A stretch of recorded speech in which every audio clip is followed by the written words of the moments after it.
Hi friends, welcome back to the channel. I am so excited to be back with you guys. I have missed you guys so much, but unfortunately in the beginning part of February, actually about two weeks of February, starting from the 1st, I was just very sick with the flu. So I had filmed a video the day before, I think it was February 1st, to post for you guys the next day, and I was just so weak. I did get up and try to edit it, and I just couldn't even look at a computer screen. So because that video was very specific to the time and date and all of that stuff, I just ended up having to scrap that. Maybe next year I'll post it because it'll still be kind of relevant, but that was kind of sad. We're now in the 7th week until our last expected frost date. Again, for me in New Jersey, zone 7B, that is April 7th. So we are almost there. It's been non-stop snow, and I've been enjoying that, yes, but I feel like I've reached a point where I'm just like, okay, it's beautiful. I played in it. Now it's time to go. Like, every time we get a lot of snow and then it starts melting, I get like really excited. Like, yes, I could kind of work outside, or I could kind of see the garlic shoots, you know, come up, and then it's just snow again. And I'm like, no. So this week it was actually supposed to snow again. Today is February 18th, Tuesday. So it was supposed to snow Saturday and Sunday, but that didn't happen. So the ground is finally melting again, to the point that I feel like this is we're probably like in the clear as far as like getting any more snow.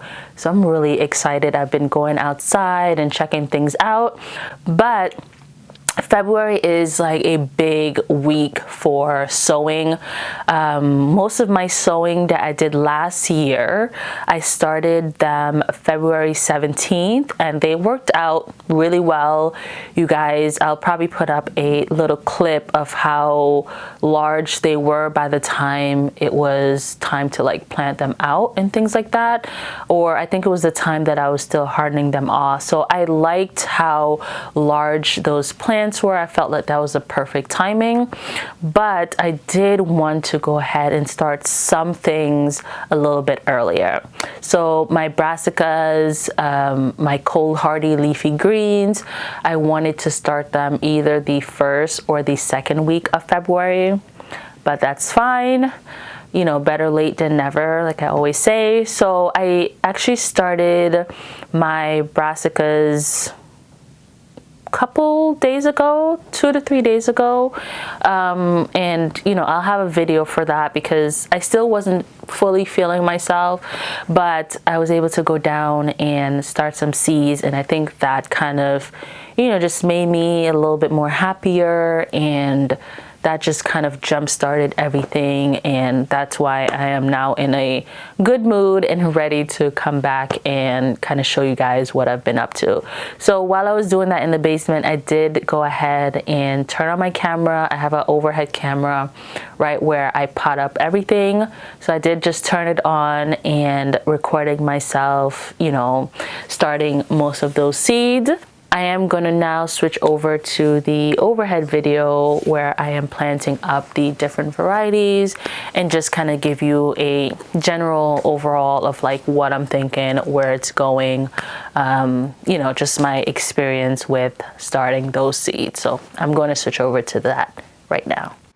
So I'm just going to be starting out by filling up all my seed starting trays. I am using the Sun Gold seed starting mix. I start by pre-moistening it with hot water and then letting it sit for approximately 5 to 10 minutes. That way, if there's any pest that's been sitting in the soil, that the hot water will kind of take care of that. And I make sure that once I fill up my seed starting trays, that I'm going back in and pressing down to make sure that the spaces are actually filled. Sometimes when you top it up initially, there's still a lot of space underneath. So the first seeds that we're going to be starting is the Imperial Broccoli. This is from Johnny's Seeds. You would have seen that I purchased these this year.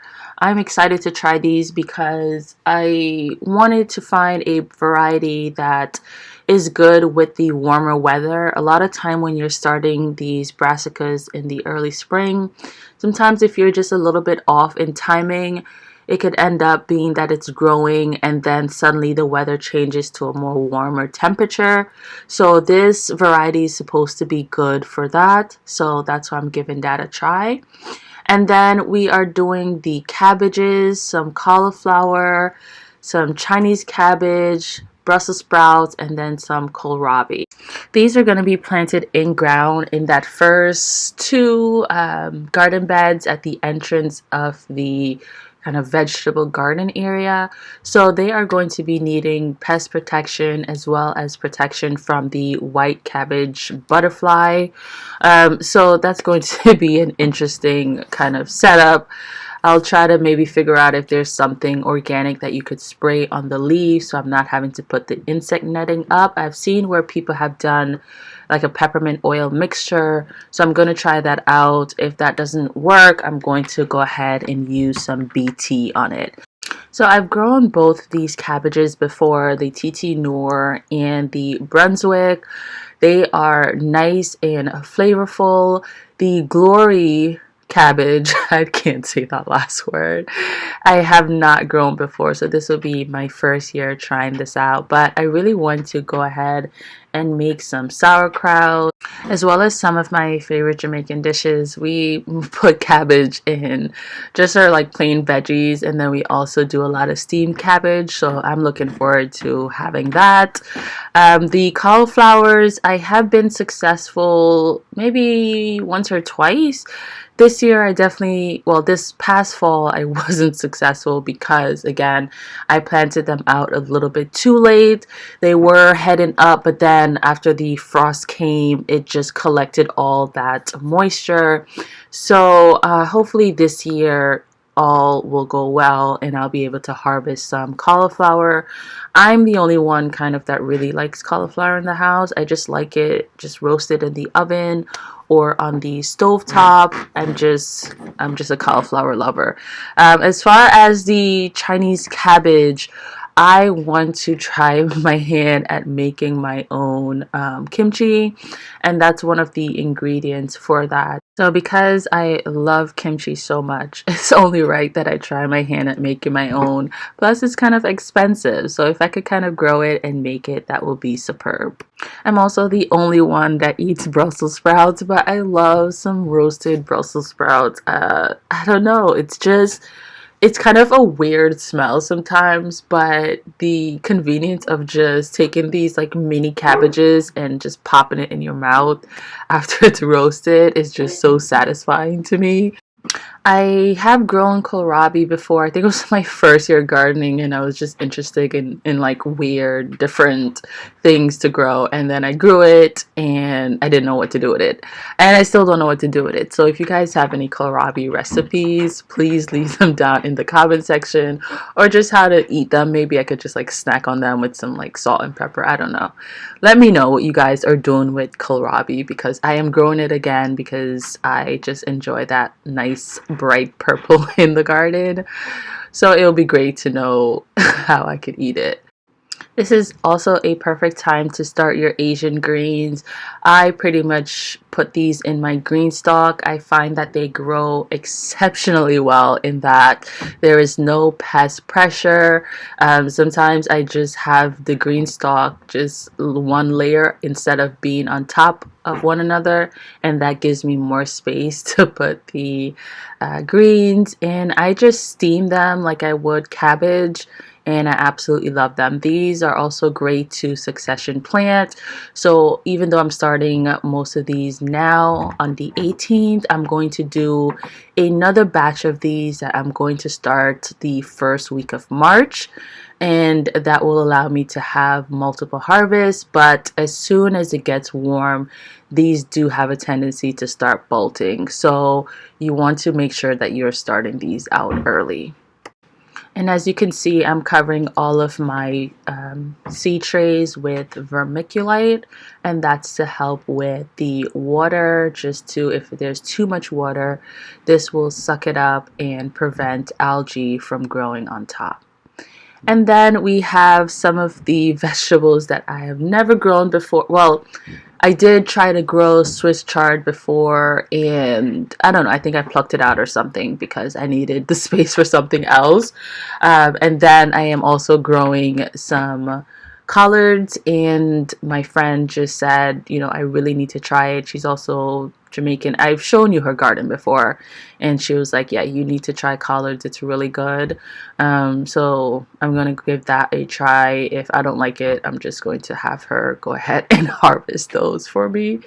But they do love the colder climate, so this is a good crop to start now, as well as the Swiss chard. And I'm just doing a little seed tray of that because I'm not sure if I'm going to like it. So yeah.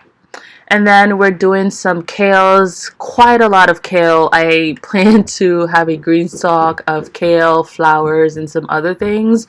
You do not need a lot of kale. 1 or 2 kales can get you by. But because I just have a hard time picking out which one I like, I'm growing like 1 of each variety. Overall, the plan for my brassicas, my leafy greens, my Asian greens, things that are just like pretty cold hardy, I plan to keep them in that back sunroom. So as you guys know, that back sunroom is not heated at all. It's pretty much the same temperature as outside.